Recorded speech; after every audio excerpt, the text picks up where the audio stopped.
പിറ്റേ ദിവസം, പിറ്റേ ആഴ്ച, പിറ്റേ ലക്കം ഇറങ്ങുന്ന സമയത്ത് ബംഗാളി പത്രം എന്നുള്ളത് പൂർണ്ണമായിട്ട് ഇംഗ്ലീഷ് പത്രമായിട്ട് പ്രസിദ്ധീകരിച്ചു. അങ്ങനെ ബംഗാളി അടച്ചുപൂട്ടിയതിൻ്റെ പരിഹാരം എന്നുള്ള നിലയ്ക്ക് ഇംഗ്ലീഷ് പത്രം അതേ കെട്ടിലും മട്ടിലും പ്രസിദ്ധീകരിച്ച് ബ്രിട്ടീഷ് ഗവൺമെൻറ്റിനെ ആനന്ദബസാർ പത്രിക വെല്ലുവിളിച്ചിട്ടുണ്ട്. അതിന് സമാനമായൊരു സംഭവമായിട്ടാണ് ഇത് കാണുന്നത്. പ്രബോധകനിലും അദ്ദേഹം കേസരി പത്രത്തിലും അദ്ദേഹം ഒരു പ്രസ്താവന കൊടുക്കുന്നുണ്ട്. ആ പ്രസ്താവനയും പ്രാധാന്യമുള്ളൊരു പ്രസ്താവനയാണ്. അദ്ദേഹം പറയുന്ന കാര്യം അത് ഇന്നത്തെ പത്രജീവിതത്തെ സംബന്ധിച്ചും വളരെ പ്രാധാന്യമുള്ളതാണ്. ഞങ്ങൾ വാർത്താ വിതരണത്തെക്കാൾ അധികമായി കേസരി ശ്രദ്ധിക്കുന്നത് വാർത്താ വിമർശവും ആശയങ്ങളുടെയും വിശ്വസാഹിത്യ കലാദികളുടെയും നവീന ശാസ്ത്ര വിജ്ഞാനത്തിൻ്റെയും പ്രചരണവുമായിരിക്കും. വാർത്താ വിതരണമല്ല, വാർത്താ വിമർശനമാണ് പ്രധാനം എന്നത്. തുടർന്ന് അദ്ദേഹം പറയുന്നുണ്ട്, വാർത്താ വിതരണമാണ് വാസ്തവത്തിൽ പത്രം കൂടുതൽ പ്രചരിക്കാൻ നല്ലത്. ഇന്നിപ്പോൾ നമുക്കറിയാമല്ലോ, ഒരു പഞ്ചായത്തിലെ വാർത്തയ്ക്ക് ഒരു എഡീഷനായിട്ട് വരുന്ന പത്രങ്ങളാണ്. അതുകൊണ്ട് വാർത്താ വിതരണമാണ് പത്രത്തിന് പ്രചരണത്തിന് നല്ലത്. പക്ഷേ പത്രത്തിൻ്റെ ദൗത്യ നിർവഹണത്തിന് നല്ലത്, ആവശ്യമായിട്ടുള്ളത് വാർത്താ വിമർശനമാണ്. ആ വാർത്താ വിമർശനത്തിലാണ് ഞങ്ങൾ ഉന്നുക. അതുപോലെ തന്നെ രാഷ്ട്രീയ കാര്യങ്ങൾക്ക് തുല്യമായ പ്രാധാന്യം സാഹിത്യത്തിനും കലയ്ക്കും സംസ്കാര വിചാരങ്ങൾക്കും ഞങ്ങൾ നൽകുന്നതാണ് എന്ന് രണ്ട് വാക്യങ്ങൾ, ആശയങ്ങൾ കേസരി ഈ ആമുഖ പ്രസ്താവനയിൽ പറയുന്നുണ്ട്. ഏതായാലും 930 മുതൽ കേസരി 35 വരെ, 35 ജൂൺ 26 വരെ അദ്ദേഹം കേസരി പത്രം നടത്തി. 3 പത്രങ്ങളും കൂടി ചേർത്ത് വെച്ചാൽ 9 വർഷത്തിൽ താഴെയായിരുന്നു കേസരിയുടെ പത്രാധിപ ജീവിതം.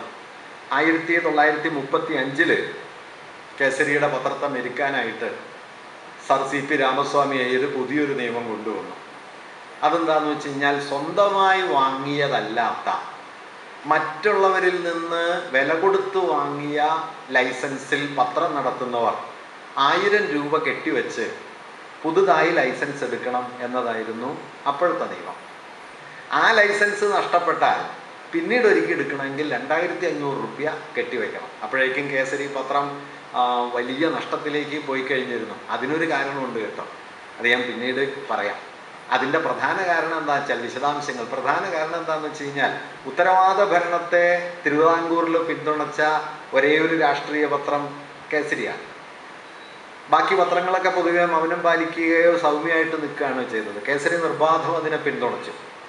ഉത്തരവാദ ഭരണ പ്രക്ഷോഭത്തിന് ശേഷം നിവർത്തന പ്രക്ഷോഭം വന്നു. സംയുക്ത രാഷ്ട്രീയ സഭ, തിരുവിതാംകൂറിലെ മുസ്ലിങ്ങളും ഈഴവരും ക്രിസ്ത്യാനികളും ചേർന്ന് ജനസംഖ്യാനുപാതികമായ പ്രാതിനിധ്യം തങ്ങൾക്ക് തൊഴിലുകളിലും സർക്കാർ ഉദ്യോഗങ്ങളിലും വേണമെന്നാവശ്യപ്പെടുന്ന സമരമുയർത്തുന്നതാണ് നിവർത്തന പ്രക്ഷോഭം. കേസരി ആ വാക്കുപയോഗിക്കുന്നില്ല. കേസരി പകരം ഉപയോഗിച്ചത് പൗരസമത്വ പ്രസ്ഥാനം എന്നാണ്. അതും പ്രധാനപ്പെട്ട ഒരു കാര്യമാണ്. കാരണം നിവർത്തനം എന്ന് പറയുന്നത് ഒരു സമരതന്ത്രമാണ്, വിട്ടുനിൽക്കലാണ്. അന്നത്തെ നിസ്സഹകരണത്തിൽ നിന്ന് വ്യത്യസ്തമായി തങ്ങളുടെ സമരത്തെ സൂചിപ്പിക്കാൻ വേണ്ടിയിട്ടാണ് പ്രക്ഷോഭകർ നിവർത്തനം, അബ്സ്റ്റേറ്റ്, വിട്ടുനിൽക്കുക എന്നുള്ള പേര് അതിന് കൊടുത്തത്. കേസരി കരുതി എന്താണെന്ന് വെച്ച് കഴിഞ്ഞാൽ, അങ്ങനെ സമരതന്ത്രത്തെ അല്ല പേരാക്കേണ്ടത്. കേസരിക്ക് ഈ പേരുകളിൽ വലിയ ജാഗ്രതയുള്ള ആളായിരുന്നു. പേരിൻ്റെ ഭംഗിയൊന്നും മൂപ്പർക്ക് പ്രശ്നമല്ല. ഇപ്പം കാൽപ്പനികത, നാളെ വിശദമായിട്ട് പറയാം. കാൽപ്പനികത എന്ന മനോഹരമായൊരു വാക്ക് റൊമാൻറ്റിസിസത്തിന് മലയാളത്തിലുണ്ടെങ്കിലും കേസരി ഉപയോഗിച്ചിരുന്നത് കാൽപ്പനികത എന്നല്ല, മനം നോക്കി പ്രസ്ഥാനം എന്നാണ്.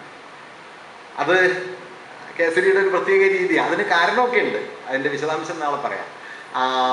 എന്നതുപോലെ നിവർത്തനം എന്നത് കേസരി പറയുന്നത് അത് വിട്ടുനിൽക്കുക എന്നുള്ളൊരു സമരതന്ത്രമാണ്. വാസ്തവത്തിൽ ആ സമരം എന്ന് പറയുന്നത് പൗരസമത്വത്തിന് വേണ്ടിയുള്ളതാണ്. അതുകൊണ്ട് പൗരസമത്വ പ്രസ്ഥാനം എന്ന് അദ്ദേഹം അതിനെ പേരിട്ട് വിളിക്കുകയും നിവർത്തന പ്രക്ഷോഭത്തെ തിരുവിതാംകൂറിലെ സവർണ പത്രങ്ങളെല്ലാം എതിർത്ത സമയത്ത് കേസരി ആ സമരത്തെ വലിയ തോതിൽ പിന്തുണയ്ക്കുകയും തൻ്റെ വായനക്കാരിൽ ഭൂരിപക്ഷവും സവർണ വിഭാഗത്തിൽപ്പെട്ട നായന്മാരാണ് എന്ന് അറിഞ്ഞുകൊണ്ട് തന്നെ നായർ സമുദായം ആ നിവർത്തന പ്രക്ഷോഭത്തോട് കൈക്കൊണ്ട നിലപാടുകളെ നിശിതമായിട്ട് പലയിടങ്ങളിലും വിമർശിക്കുകയും ചെയ്തു. ഇങ്ങനെ ഒരു നിലപാട് സ്വീകരിച്ചതോടെ കേസരിയുടെ പത്രത്തിന് വലിയ തോതിൽ വരിക്കാരില്ലാണ്ടായി. അതാണ് കേസരി പത്രത്തെ ക്രൈസിസിലാക്കിയ ഒരു പ്രധാന സംഭവം. അങ്ങനെ പത്രം പ്രതിസന്ധിയിലേക്ക് നീങ്ങുന്നു. ശമ്പളം കൊടുക്കാൻ പറ്റുന്നില്ല, കടലാസ് വാങ്ങാൻ കാശില്ല.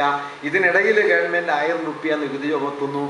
വീണ്ടും നികുതി ചുമത്തി ഇത് പൂട്ടിക്കാനുള്ള എല്ലാ ശ്രമവും രാമസ്വാമി അയ്യർ നടത്തും എന്നുകൂടി മനസ്സിലാക്കിയതോടെ കേസരി പത്രം നിർത്താനായിട്ട് അദ്ദേഹം തീരുമാനിക്കുന്നു. 2500 റുപ്യയ്ക്ക് അദ്ദേഹം ശാരദാ പ്രസ് പുതുപ്പള്ളി കൃഷ്ണപിള്ള എന്ന് പറയുന്ന ഒരാൾക്ക് വിറ്റു. അതിനിടയിൽ അദ്ദേഹത്തിൻ്റെ വീട്ടിലെ ചെടിച്ചട്ടി വരെ കേസരി വിറ്റിട്ടുണ്ട്. പത്രം നടത്താൻ വേണ്ടി ചെടിച്ചട്ടി വരെ വിൽക്കുന്നുണ്ട്. 3 തവണ വീട് മാറുന്നുണ്ട്. അവസാനം താമസിച്ചിരുന്നത് 10 റുപ്യ വാടകയ്ക്കുള്ള ഒരു വീടാണ്. ആ 10 റുപ്യ വാടകയ്ക്കുള്ള വീട്ടിലും താമസിക്കാൻ നിവൃത്തിയില്ലായിട്ടാണ് കേസരി ഒടുവിൽ പറവൂർക്ക് പോരുന്നത്. ശാരദാ പ്രസ് വിറ്റു കിട്ടിയ പണം കൊണ്ട് ശമ്പള കുടിശ്ശികയെല്ലാം കൊടുത്തു. ഉണ്ടായിരുന്ന കടമൊക്കെ വീട്ടി. അവസാനം ഡയറിയിൽ എഴുതിയിട്ടുള്ള ഒരു വാചകം, there is a balance of 50 rupees between me and starvation. എനിക്കും പട്ടിണിക്കും ഇടയിൽ ഇനി 50 റുപ്യ അവശേഷിക്കുന്നുണ്ട് എന്നാണ് ഈ ശാരദാ പ്രസിൻ്റെ കേസരി പത്രത്തിൻ്റെ അവസാന വാക്യം. കേസരി പത്രം എന്താണ് ചെയ്തത്? 930-35 എന്ന് പറയുന്നത് തിരുവാങ്കൂറിനെ സംബന്ധിച്ച് തിരുവാങ്കൂർ ഇളകി മറിയുന്ന കാലമാണ്. ഇന്ത്യ ആകെ തന്നെ 1-2 വട്ടമേശ സമ്മേളനങ്ങൾ, ഉപ്പ് സത്യാഗ്രഹം, ദേശീയ പ്രസ്ഥാനത്തിൻ്റെ ശക്തിപ്പെടൽ, ഉത്തരവാദ ഭരണത്തിനായുള്ള സമരം, നിവർത്തന പ്രക്ഷോഭം, വൈക്കം ഗുരുവായൂർ ശുചീന്ദ്രം സത്യാഗ്രഹങ്ങൾ, ഇതെല്ലാം നടക്കുന്ന വളരെ പ്രക്ഷുബ്ധമായൊരു കാലം. ഈ കാലത്താണ് കേസരി അദ്ദേഹത്തിൻ്റെ പത്രാധിപത്യം കൊണ്ടു നടന്നത്. കേസരി എടുത്തൊരു നിലപാട്, ഇപ്പോൾ സ്വദേശാഭിമാനിയും കേസരിയും തമ്മിൽ ധീരസാഹസികമായ ഒരു തുടർച്ചയുണ്ടെങ്കിലും സ്വദേശാഭിമാനിയിൽ നിന്ന് കേസരിക്കുള്ള മൗലികമായൊരു വ്യത്യാസം, കേസരി എതിർത്തത് ദിവാനെയല്ല. കേസരി തുടക്കം മുതലേ പറഞ്ഞുകൊണ്ടിരുന്നത്, സമദർശിയുടെ കാലത്ത് തന്നെ അദ്ദേഹം പറഞ്ഞു തുടങ്ങുന്നത് നാട്ടുരാജ്യങ്ങളും രാജവാഴ്ചയും അവസാനിക്കണം എന്നാണ്. രാജവാഴ്ച അവസാനിച്ചേ കഴിയൂ, രാജാവാണ് പ്രശ്നം, ദിവാനല്ല എന്നത് കേസരിയുടെ ഒരു ഖണ്ഡിതമായ കാഴ്ചപ്പാടാണ്. അതുകൊണ്ട് രാജാവിനോടും ദിവാനോടും സാമ്രാജ്യാധികാരത്തോടും കൊളോണിയൽ അധികാരത്തോടും ഒരുപോലെ കേസരി ഏറ്റുമുട്ടുന്നുണ്ട്. ഇപ്പൊ ശ്രീമൂലം തിരുനാൾ, രാജവാഴ്ചയ്ക്ക് ഇത്ര നിശിതമായി എതിർപ്പുണ്ടായിരുന്ന ഒരാളാണ് കേസരി. ശ്രീമൂലം തിരുനാൾ മരിച്ച് ശവദാഹത്തിന്റെ സമയത്ത് കേസരി അത് കാണാൻ പോയി. അപ്പൊ കേസരി സദസ്സ് എന്ന് പറഞ്ഞിട്ട് കേസരിയുടെ സുഹൃത്തുക്കളുടെ ഒരു സംഘമുണ്ട്. അത് നമ്മുടെ K A Damodara Menon, Thakazhi Sivasankara Pillai, E V Krishna Pillai, നമ്മുടെ ചലച്ചിത്ര സംവിധായകൻ അരവിന്ദന്റെ പിതാവ് എം.എൻ. ഗോവിന്ദൻ നായർ, അങ്ങനെ ഒരു കൂട്ടം ആളുകൾ ഉൾപ്പെട്ടതാണ് കേസരി സദസ്സ്. കേസരി പത്രാഫീസിൽ എല്ലാ ദിവസവും വന്നുകൂടിയിരുന്ന ആളുകൾ, ഒരു അനൗപചാരിക സംഘമാണത്. അപ്പോൾ ശവസംസ്കാരം എല്ലാം കഴിഞ്ഞ് തിരിച്ചു വന്നപ്പോൾ കേസരിയോട് അവർ ചോദിച്ചു, ഈ രാജവാഴ്ചയെ, രാജാവിനെ ഇത്രയധികം എതിർക്കുന്ന നിങ്ങൾ എന്തിനാണ് ശവദാഹം കാണാൻ പോയത്? അതിന് കേസരി പറഞ്ഞ മറുപടി, ഒരു ദിവാനെങ്കിലും ഒരു രാജാവെങ്കിലും കത്തിച്ചാമ്പലാവുന്നത് കാണാൻ വേണ്ടിയിട്ടാണ് എന്നാണ്. അതായിരുന്നു കേസരിയുടെ ഒരു വാദം. അത് ശരിക്കും ഒന്ന് കാണണമല്ലോ, അതിനു വേണ്ടിയിട്ടാണ് ഞാൻ പോയത് എന്ന് അദ്ദേഹം പറയുന്നുണ്ട്. ഇങ്ങനെ രാജവാഴ്ചയ്ക്കും സാമ്രാജ്യാധിപത്യത്തിനും ദിവാനും 5 ദിവാന്മാരോട് കേസരി ഏറ്റുമുട്ടുന്നുണ്ട്. വി എസ് സുബ്രഹ്മണ്യയ്യർ, പിന്നെ രാഘവയ്യ, ഹബീബുള്ള, വാട്സ്, ഏറ്റവും ഒടുവിൽ സി പി രാമസ്വാമി അയ്യർ. ഈ 9 കൊല്ലത്തിനിടയിൽ 5 ദിവാന്മാരോട് ഏറ്റുമുട്ടി 4 കേസിൽ പ്രതിയായി 3 തവണ ശിക്ഷിക്കപ്പെട്ടു. ഇതാണ് കേസരിയുടെ ജീവിതം. അവസാനം ഈ പറഞ്ഞതുപോലെ now remains 50 rupees me and starvation എന്ന ഒരു ഫലശ്രുതിയിൽ കേസരിയുടെ പത്രാധിപ ജീവിതം അവസാനിക്കുകയും ചെയ്തു. പക്ഷെ അദ്ദേഹം ഈ പൊസിഷൻസ് എടുത്തു. ഒന്ന്, സവർണതയ്ക്കെതിരെയും ജാതിക്കെതിരെയുമുള്ള ഖണ്ഡിതമായ നിലപാട് കേസരി എടുത്തു. വൈക്കം ഗുരുവായൂർ ശുചീന്ദ്രം സത്യാഗ്രഹങ്ങളെ സമ്പൂർണമായിട്ട് പിന്തുണച്ചു. പത്രമാരണ നിയമത്തിനെതിരെ തിരുവാങ്കൂറിലെ പത്രപ്രവർത്തകരെ സംഘടിപ്പിച്ച് ആദ്യമായിട്ട് വമ്പിച്ച ഒരു പ്രക്ഷോഭം നയിച്ചു. ഉത്തരവാദ സമരത്തെയും നിവർത്തന പ്രക്ഷോഭത്തെയും പിന്തുണച്ചു. സാർവദേശീയ വിജ്ഞാനത്തെ പത്രത്തിലൂടെ കേരളീയരുടെ ജീവിതാനുഭവത്തിലേക്ക് കൊണ്ടുവരാൻ ശ്രമിക്കുകയും ചെയ്തു.